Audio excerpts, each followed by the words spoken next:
الحمد لله نحمده ونستعينه ونستغفره ونؤمن به ونتوكل عليه ونعوذ بالله من شرور أنفسنا ومن سيئات أعمالنا من يهده الله فلا مضل له ومن يضلله فلا هادي له ونشهد أن لا إله إلا الله وحده لا شريك له ونشهد أن سيدنا ومولانا محمدا عبده ورسوله أما بعد فأعوذ بالله من الشيطان الرجيم بسم الله الرحمن الرحيم وقولهم إنا قتلنا المسيح عيسى ابن مريم رسول الله وما قتلوه وما صلبوه ولكن شبه لهم صدق اللہ العظیم۔ میرے واجب الاحترام بزرگوں اور بھائی اور اسلام کے غیور فرزندوں، اللہ تبارک و تعالیٰ نے ہم سب پر انعام کیا کہ پیارے آقا صلی اللہ علیہ وسلم کی امت میں پیدا کیا۔ ہمارے اور آپ کے آقا حضرت محمد صلی اللہ علیہ وسلم آخری نبی ہیں، ہم آخری نبی کی آخری امت ہیں۔ پیارے آقا صلی اللہ علیہ وسلم کی جو ذمہ داری تھی، چونکہ آخری نبی ہیں، ان کے دنیا سے پردہ فرمانے کے بعد ان کی امت پر یہ فرض عائد ہوتا ہے کہ قرآن مقدس کی آیات کو دوسروں تک پہنچائے۔ نبی کی جو ذمہ داری تھی وہ صحابہ کو آگے پہنچانا ہے، صحابہ کے بعد تابعین کی ذمہ داری تھی، تابعین کے بعد تبع تابعین کی ذمہ داری تھی، تبع تابعین کے بعد اولیاء کرام نے، بزرگان دین نے، اس کے بعد امت مسلمہ کے ایک ایک فرد کے ذمہ یہ بات عائد ہوتی ہے ذمہ داری کے طور پر۔ اور پیارے آقا صلی اللہ علیہ وسلم سے دیوانگی کے حد تک جو عشق ہمیں ہے، اس کا تقاضا ہے کہ ہم پیارے آقا کی ایک ایک بات کو، پیارے آقا کی ایک ایک بات کو دوسروں تک پہنچانے والے بنے۔ تو انشاءاللہ ہم اس کام کو کریں گے نا، انشاءاللہ قرآن کو پڑھیں گے بھی، قرآن کی باتوں کو دوسروں تک پہنچائیں گے، اور ہر دن یہ سوچ کر چلیں کہ ہم ہر دن قرآن پاک کی ایک آیت کم سے کم یاد بھی کریں گے اور دوسروں تک اس کو پہنچائیں گے بھی۔ یہ دونوں کام ہمارے پیارے آقا صلی اللہ علیہ وسلم کرتے رہے ہیں۔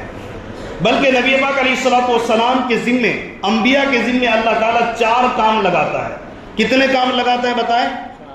اور یہ چاروں کام ہمیں کرنا ہے۔ اللہ نے قرآن میں بیان کیا، اذ بعث فیہم رسولا من انفسہم یتلو علیہم آیاتی۔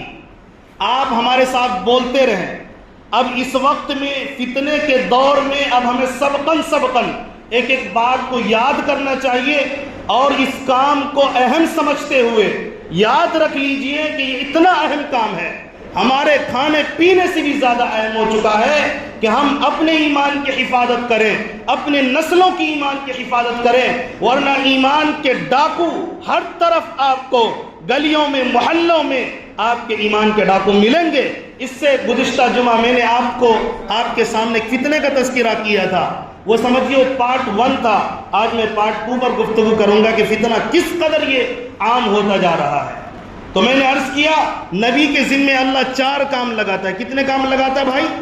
اس کو یاد کریں اور اس پر عمل پوری طرح کریں۔ آپ جو آئے ہیں جمعے میں اور وہ بھی سننے کے لیے پہنچے ہیں، آپ اتنے قیمتی ہیں۔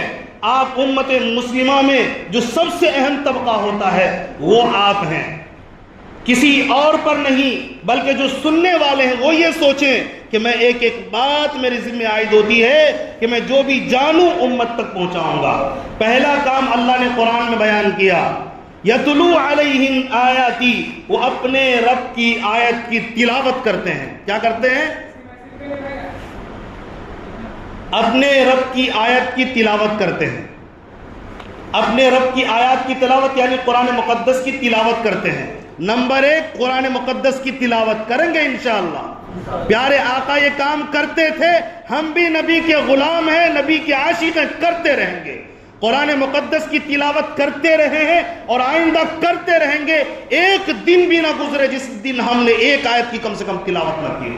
تو سب سے پہلی ذمہ داری آیات کی تلاوت کی ہے انبیاء علیہ السلام کی. تو یہ ہمیں کرنا ہے. دوسرا کام ہے تب ہم فتنوں کا مقابلہ کر سکتے ہیں. اگر ہم نے یہ کام نہیں کیا اور ہم سوچتے رہیں ایمان کے ڈاکو آپ کے گھر تک پہنچیں گے, آپ کے دل پر دستک دیں گے اور آپ کو لچھے دار باتوں کے ذریعے سے اپنے دام میں گرفتار کر لیں گے, آپ کو قرآن کی آیات کے مفہوم سے دور کر دیں گے, جو صحیح تشریح ہے اس سے دور کر لیں گے. یہ مجرمین نام قرآن کا لیں گے, نام حدیث کا لیں گے, لیکن یہ ایمان کے ڈاکو آپ کو ایمان سے پھیر دیں گے. آپ اس چکر میں نہ رہیں کہ جس دن میرے گھر میں پانی داخل ہوگا پھر میں حفاظت کی کوشش کروں گا. جس دن پانی آپ کے گھر میں داخل ہوگا اس سیلاب کو نہیں روک سکیں گے. جب آپ کو پتا ہو یہ سیلاب آنے والا ہے اسی وقت سے آپ اپنے مکان کی حفاظت کی کوشش کریں گے, تبھی آپ حفاظت کر پائیں گے. اپنے ایمان کی حفاظت کے بارے میں بھی یہی سوچئے. جب ہمیں پتہ لگ گیا فتنے آ رہے ہیں تو نبی پاک علیہ السلام کے کام کو کریں. نبی نے جب کیا, صحابہ نے کیا, پوری دنیا کے فتنے دب چکے تھے اور صحابہ کے سامنے ان فتنوں کو سر اٹھانے کی ہمت نہیں ہوتی تھی. صحابہ کا نام سن کے فتنے خود بخود دب جاتے تھے. تابعین نے جب محنت کی اللہ تبارک و تعالیٰ نے ایسا فضل فرمایا. حدیث پر کتنا بڑا کام ہوا. پیارے آقا کے ایک ایک بول کی حفاظت صحیح طور پر انہوں نے لانے میں جو محنتیں کی ہیں, فتنوں کو دور ہٹا کر, یہ کب کامیاب ہوئے ہیں؟ جب انہوں نے نبی پاک علیہ السلام کی جو ذمہ دار تھی اس کو لیا ہے, پھر وہ کامیاب ہوئے ہیں. یہ جو بار بار سنتے ہیں موضوع احادیث, گھڑی ہوئی احادیث, یہ فتنہ برپا ہو چکا تھا ایک دور میں. کچھ لوگ کھڑے ہو گئے, پیارے آقا کے خلاف احادیث کو گھڑتے تھے اور نبی کی طرف نسبت کرتے تھے, لوگوں کو دھوکے میں ڈالتے تھے. ایک جماعت کھڑی ہوئی محدثین کی اور کہا کہ یہ جھوٹی روایت ہے, یہ جھوٹی حدیث ہے, نبی کی طرف اس کو غلط منسوب کیا گیا ہے. رات رات بھر جاگ کر نبی کی سچی حدیث کو الگ کیا. یہ کب یہ کر پائیں؟ جب یہ چار کام کیے ہیں. پہلا کام کیا ہے؟ آیات کی تلاوت. دوسرا کام اللہ نے قرآن میں فرمایا یتلو علیہم آیاتہ ویزکیہم, یتلو علیہم آیاتہ ویزکیہم, کہ وہ کیا کرتے ہیں؟ تزکیہ کرتے ہیں, یعنی کہ تقوی, طہارت دلوں کے اندر پیدا کرتے ہیں اور دل کے اندر سے گناہوں کی محبت, دنیا کی محبت کو نکال کر پھینکتے ہیں. صرف ایک کی محبت, اللہ کی محبت اور اللہ کے مخلوق سے محبت اللہ کے حکم کے مطابق کرتے ہیں. اس قدر نہیں کہ اللہ کے ساتھ شریک ٹھہرا دیں, اس قدر نہیں کہ ہم اللہ کی محبت کے بجائے اللہ کی محبت سے زیادہ دنیا کی محبت ہمارے دل میں پیدا ہو جائے. تو اس طرح دلوں کا تزکیہ کرنا ہے. اس لیے صحابہ ہمیشہ دنیا کو ضرورت سمجھتے تھے اور اس کو اپنے دل میں آنے تک نہیں دیا. یقیناً ان کو بھی ضرورت تھی کھانے کی, ان کو بھی ضرورت تھی مال کی, ان کو بھی ضرورت تھی روپیے پیسوں کی, لیکن آپ مجھے دکھا نہیں سکتے کہ وہ دنیا ان پر غالب آ گئی ہو. وہ سونے کے ان کے پاس انبار ہوتے تھے, چاندی کے انبار ہوتے تھے, بڑے بڑے بزنس مین صحابہ میں گزرے, بڑے بڑے تجارت کرنے والے صحابہ میں گزرے. قرآن ان کی تعریف کرتا ہے. تم کیا تجارت کرو گے؟ یہ صحابہ تجارت کرتے تھے.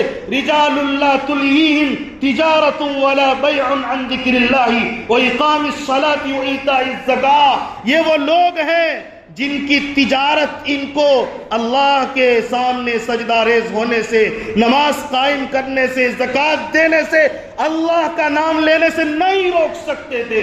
ہمارے پاس مال آتا ہے, ہمارے سر اوپر ہونے لگتے ہیں. اب ہم نمازوں سے دور, زکوٰۃ سے دور, قارون کی طرح مال کو جمع کرتے رہتے ہیں. یہ خبیث فطرت صحابہ میں نہیں تھی. اللہ قرآن میں گواہی دیتا تھا یہ تم سے بڑے تاجر تھے, امانت دار تھے, سچے تھے لیکن ان کے دلوں کے اندر دنیا نہیں آئی۔ نبی فرماتے ہیں میری امت میں سب سے بڑے تاجر، سب سے بڑے مالدار عبد الرحمن بن عوف ہے۔ اس صحابی کا نام یاد کر لیجئے، حضرت عبد الرحمن بن عوف۔ یہ جتنے بڑے مالدار تھے، اب دنیا میں اتنا بڑا مالدار نبی کی امت میں، امت مسلمہ میں پیدا ہی نہیں ہو سکتا، پیدا ہی نہیں ہو سکتا ہے۔ آپ ان کے بارے میں پڑھیں، خچروں پر، گدھوں پر، اونٹوں پر سونے چاندی لد کر آیا کرتے تھے اور تجارت ہوتی تھی، سونے کے چاندی کے انبار ان کے گھر میں پڑا رہتا تھا۔ حضرت عثمان غنی رضی اللہ تعالیٰ عنہ، سونے چاندی کے انبار تھے ان کے پاس، لیکن سب کو اللہ کے نام میں قربان کیا ہے۔ پھر اللہ تعالیٰ نے ان کے نام کو بلند کیا ہے۔ ہم بھی صحابہ کے دیوانے ہیں۔ اگر ہم چاہتے ہیں میں دنیا میں جتنا آگے جاؤں گا، بلند ہو جاؤں گا، ہم اپنے خیالات کو تبدیل کریں، یہ پاگل پن ہے اور کچھ نہیں ہے۔ اپنے خیالات کو بدلیں۔ صحابہ کے خیالات، صحابہ سے زیادہ اچھی سوچ رکھنے والے، پاکیزہ سوچ رکھنے والے، صحابہ سے زیادہ عقل مند اس روز زمین پر پیدا نہیں ہو سکتا۔ بلکہ حضرت قاری طیب صاحب رحمۃ اللہ علیہ فرماتے ہیں ایک صحابی کی عقل کو اگر امت کے ہر فرد پر تقسیم کر دے، کوئی آدمی دنیا میں پاگل نہیں رہے گا۔ ایسے ذہین، لیکن دنیا ان کے قدموں میں ہوتی تھی، سب کچھ کرتے تھے، لیکن سب سے اونچا اللہ کا نام رکھتے تھے، پیارے آقا کا نام رکھتے تھے، اور ان کے راہ میں لٹاتے ہوئے پیچھے نہیں ہٹتے تھے، لٹاتے رہتے تھے، لیکن سچائی نہیں چھوڑتے تھے، امانت داری نہیں چھوڑتے تھے، اللہ کا ذکر نہیں چھوڑتے تھے، اور نماز نہیں چھوڑتے تھے، زکوٰۃ نہیں چھوڑتے تھے۔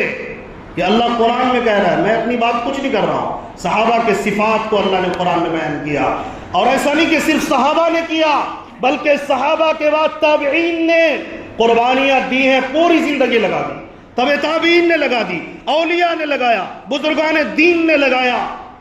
حضرت شیخ عبد القادر جیلانی رحمۃ اللہ علیہ کے بارے میں آتا ہے ان کے پیچھے ایک بادشاہ پڑ گیا، یہ مال لے لو، آپ تحفہ لے لو، وہ انکار کرتے رہے، لیکن کہا گیا اگر تم نہیں مانتے تو لاؤ، تمہارے پیسے لاؤ۔ انہوں نے دینار درہم کے جو سکے تھے اس کو اٹھایا، یوں مسل دیا۔ وہ بڑے کراماتی بزرگ تھے۔ کرامات کا انکار کرنے والے بھی غلط فہمی میں ہیں، کرامات کا انکار نہیں کر سکتے ہیں۔ اللہ جسے چاہے گا کرامت دے گا۔ ہم کون ہوتے انکار کرنے والے؟ صحابہ کو اللہ نے کرامت دی، آپ انکار کر دو گے؟ ہم انکار کر دیں گے؟ کیا وہ روایت جھوٹی ہے جس میں صحابہ کے بارے میں آتا سمندر میں انہوں نے گھوڑے دوڑائے؟ روایات تاریخ اور سچی روایات ہے، آپ اس کا انکار نہیں کر سکتے۔ کیا وہ روایت جھوٹی ہے حضرت عمر فاروق نے دریا نیل کو خط لکھا کہ تم چالو ہو جاؤ؟ وہ سوکھ گئی تھی، خط لکھنے کے بعد وہ دریا چالو ہوا۔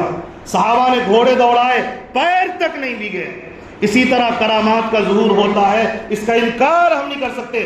حضرت شیخ عبد القادر، اللہ کے ولی عبد القادر جیلانی رحمۃ اللہ علیہ نے کہا لاؤ تمہارا دینار اور سکہ، یوں چٹکیوں میں جب اس کو مسلا ہے اس کے اندر سے خون نکل رہے تھے۔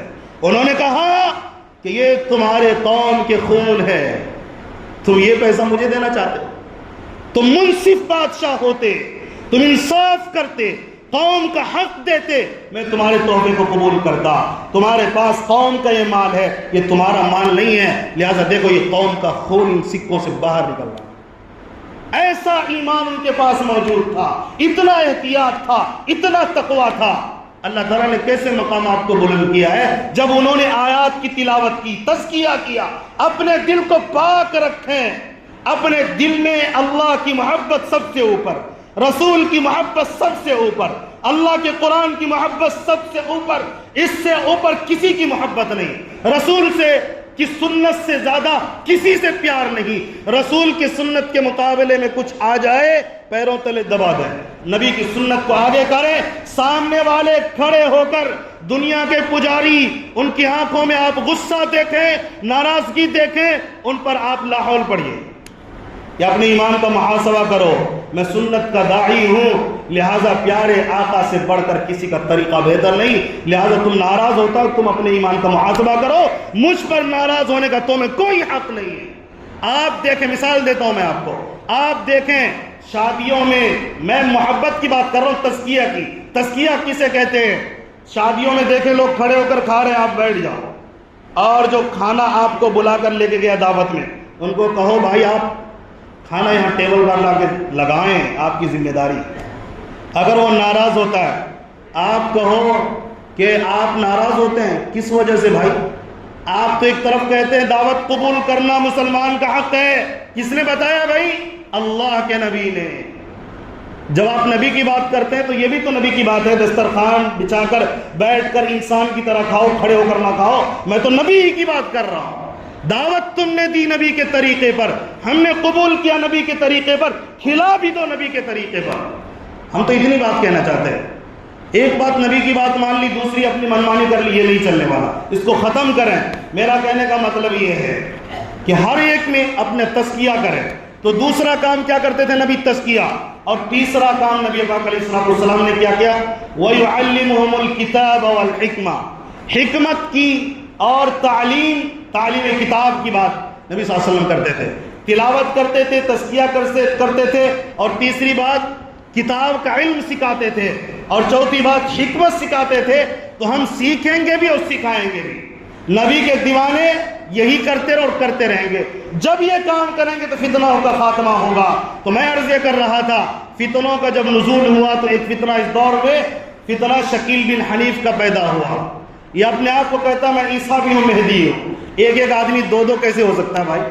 اور میں نے یہ بھی عرض کیا حضرت عیسیٰ علیہ السلام کے متعلق کچھ چیزیں میں آپ کو چاہتا تھا بتانا، لیکن وقت نہیں تھا تو میں نے آپ کو نہیں بتایا۔ میں نے آپ کو گزشتہ جمعہ حضرت عیسیٰ علیہ السلام کے بارے میں بتایا، وہ اللہ کے لاڈلے نبی تھے۔ کیا تھے؟ یہ بھی میں نے بتایا بغیر باپ کے اللہ نے پیدا کیا، یہ بھی بتایا ان کی ماں کا نام حضرت مریم ہے، اور اللہ تعالیٰ نے بتایا پھر انہوں نے جو اعلان کیا اور گہوارے میں بات کیا، یہ قرآن مقدس میں سورہ مریم میں سورہ 16 پارے میں موجود ہے۔ آپ سورہ مریم اٹھا کر پڑھیں، مزہ آ جائے گا اللہ کی قدرت کو سوچ کر اور سمجھ کر۔ حضرت مریم کے پاس ایک فرشتہ کیسے پیدا ہوا، میں مختصر میں بات کرنا چاہتا ہوں۔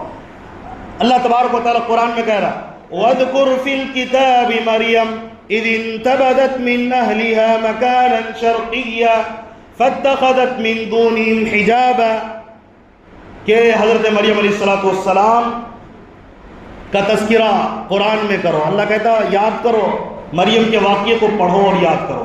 حضرت مریم علیہ السلام ایک گوشے میں چلے گئی، ایک کنارے میں چلے گئی، اپنے گھر کے یا کسی اور جگہ پہ دور چلی گئی، یعنی آبادی سے دور جب چلی گئی تو روایت قرآن میں اللہ تعالیٰ کہہ رہا ہے کہ ہم نے انسانی شکل میں فرشتے کو بھیج دیا، اور انہوں نے بات کی حضرت مریم سے، اور انہوں نے کہا، جب انہوں نے انسانی شکل میں دیکھا حضرت مریم علیہ السلام انتہائی پاک باز تھے، اتنے پاک باز وہ غیر مرد کی طرف ان کو توجہ ہی نہیں جاتی تھی۔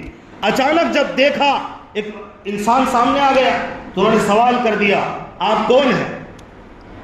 قالت انی اعوذ بالرحمن منک ان کنت تقیا، میں تجھ سے پناہ مانگتی ہوں اللہ کی، تم کون ہو؟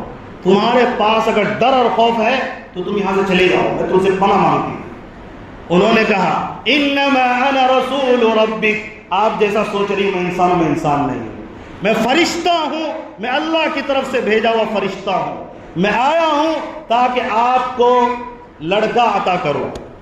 غلام کا معنی لأہب لک غلاما زکیا۔ پھر انہوں نے کہا قال انا یکون لی غلام ولم یمسسنی بشر، مجھے کیسے لڑکا پیدا ہوگا، میں تو شادی شدہ نہیں، کسی انسان نے مجھے نہیں چھوا، آج تک ٹچ نہیں کیا، مجھے کیسے پیدا ہوگا؟ فرشتے نے جواب دیا قال کذلک قال ربک هو علی ہین، کہ تیرا رب اسی طرح پیدا کر دے گا، اور تیرے رب کے لیے بالکل آسان ہے، جس طرح وہ میاں بیوی سے پیدا کرتا ہے اسی طرح اللہ تعالیٰ بغیر شوہر کے اللہ تعالیٰ اولاد تجھے دے گا۔ پھر اللہ تعالیٰ بچے کی پیدائش کرتا ہے، اس کے بعد جب کھانے پینے کی ضرورت پڑتی ہے، قرآن میں اس کا بھی تذکرہ ہے کہ ہم نے ان کے پاس کیسے پھلوں کو اتارا، کھجور وغیرہ، تاکہ ان میں طاقت پیدا ہو جائے۔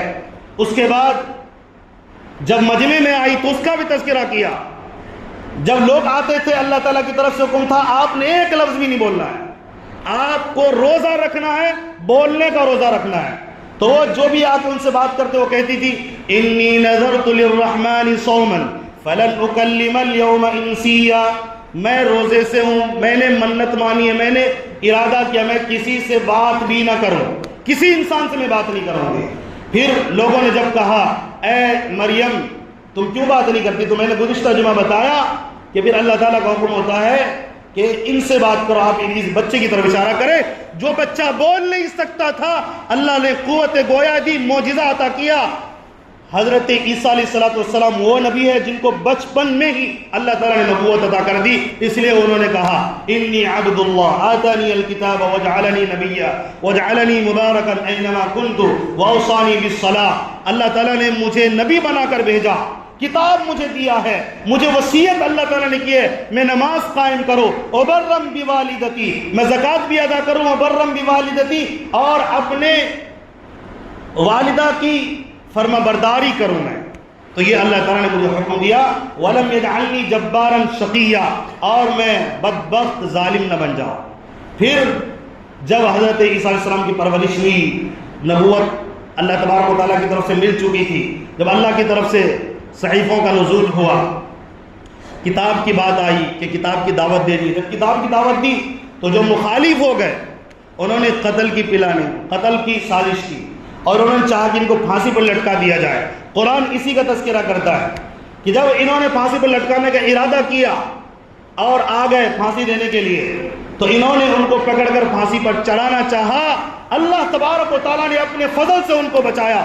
اسی کا اللہ قرآن میں 6ویں پارے میں سورہ نساء میں اللہ تذکرہ کرتا ہے وَقَوْلِهِمْ إِنَّا قَتَلْنَا الْمَسِيحَ عِيسَى ابْنَ مَرْيَمَ رَسُولَ اللَّهِ، یہ لوگ کہتے ہیں عیسائی نالائق اور بدبخت یہ کیا کہتے ہیں کہ ہم نے عیسیٰ علیہ السلام کو قتل کر دیا، نعوذ باللہ من ذلک۔ اللہ کہتا ہے وَمَا قَتَلُوهُ وَمَا صَلَبُوهُ، نہ انہوں نے قتل کیا نہ انہوں نے ان کو سولی دی ہے، وَلَكِنْ شُبِّهَ لَهُمْ، لیکن ہم نے ان پر مشتبہ کر دیا معاملے کو، انہی جیسا ایک انسان، انہی میں سے ایک کو کمیں کھڑا کیا جو دیکھنے میں حضرت عیسیٰ کی طرح لگتے تھے، ان لوگوں نے ان کو پھانسی دی ہے۔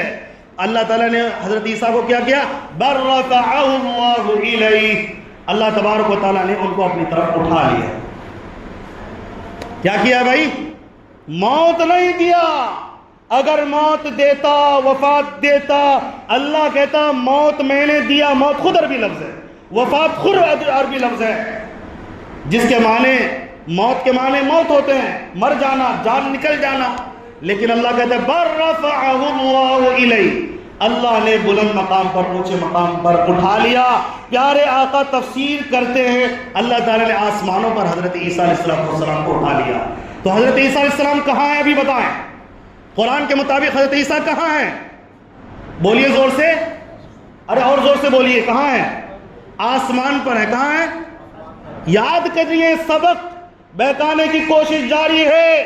یہ شکیل بن حنیف نالائق اور بدبخت، اسی طرح گوہر شاہی نالائق اور بدبخت پڑوس ملک میں پیدا ہوا۔ یہ کہتا میں عیسیٰ ہوں، میں مہدی، اور پتہ نہیں کیا کیا دعوے۔ جب آدمی پاگل ہو جاتا ہے، کبھی کہتا میں عیسیٰ ہوں، کبھی کہتا میں مہدی ہوں، کبھی کہتا میں نبی ہوں، کبھی کہتا میں یہ ہوں، وہ پتہ نہیں کیا کیا بکتا ہے۔ تو یاد رکھا جائے حضرت عیسیٰ علیہ السلام پہلے پیدا ہوئے، آسمان پر اللہ نے اٹھایا، اب اللہ تبارک و تعالیٰ ان کو قیامت کے قریب نازل کریں گے۔ کب نازل کریں گے؟ قیامت کے قریب۔ اور کب آئیں گے؟ پہلے حضرت مہدی تشریف لائیں گے۔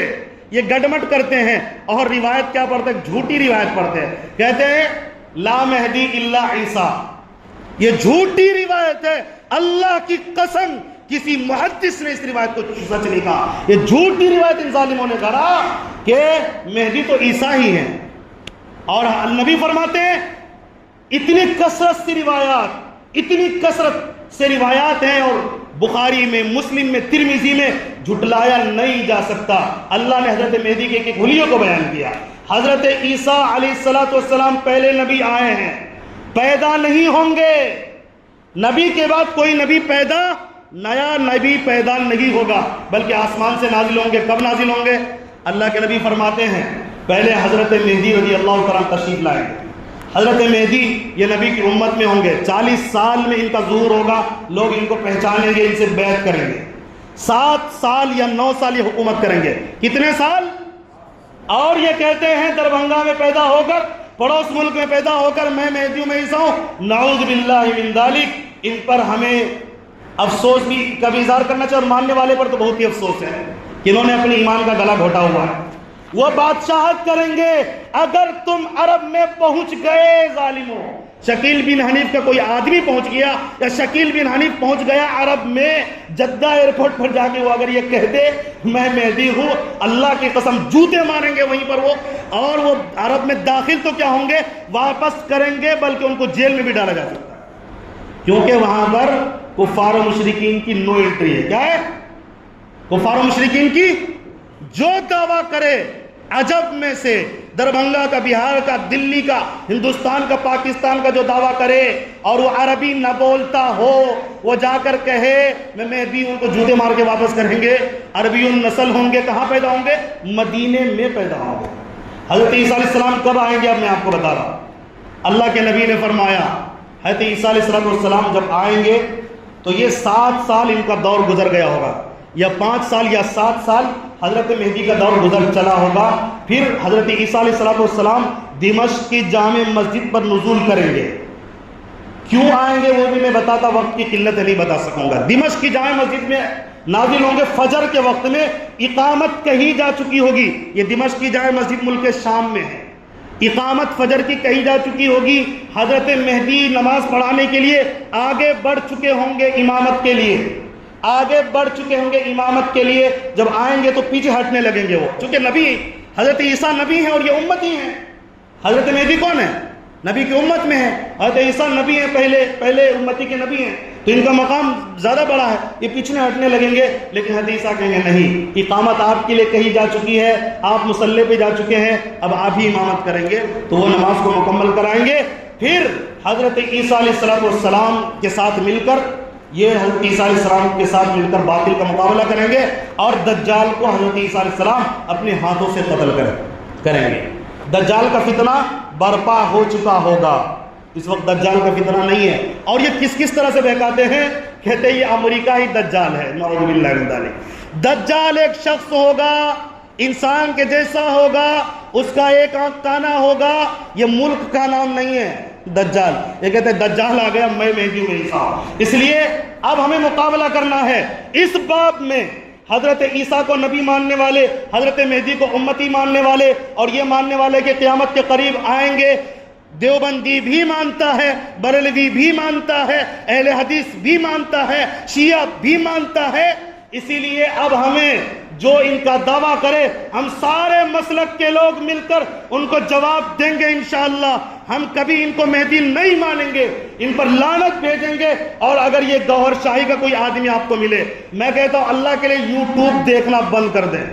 یوٹیوب پہ آپ غلط چیزیں نہ دیکھیں بلا وجہ، آپ کسی صحیح عالم کا انتخاب کریں، ان کو دیکھیں، یا کم سے کم پڑھیں، آپ جو سامنے تفسیر ہے ان کو پڑھیں، جو سامنے حدیث کی کتاب ان کو پڑھیں۔ ورنہ یہ گوہر شاہ ہو چاہے ایمان کے ڈاکو، شکیل بن حنیف کے ڈاکو، یہ میڈیا میں آ کر لوگوں کو بہکا رہے ہیں۔ اور آپ کو میں خبر دے دوں، گیا میں بھی شکیل بن حنیف کے ماننے والے پٹنہ میں کثرت سے موجود ہیں، دربھنگا میں بھی موجود ہیں، اور بھی علاقوں میں عام ہوتے جا رہے ہیں۔ کہیں ایسا نہ ہو کہ گھر کے قریب آ جائے، آپ کے گھر میں آ جائے اور آپ کو پتہ ہی نہ لگے اور آپ ان کو ماننے لگے۔ اسی لیے میں نے تفصیل اس پر روشنی ڈالی۔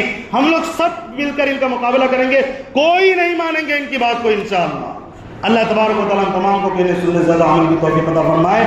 مسئلہ بہت اہم تھا، ایمان کا مسئلہ تھا، تھوڑا وقت زیادہ لگ گیا تو میں آپ سے معذرت چاہوں گا۔ بہت ہی اہم بات ہے، اس کو ہم ہلکے میں نہ لیں۔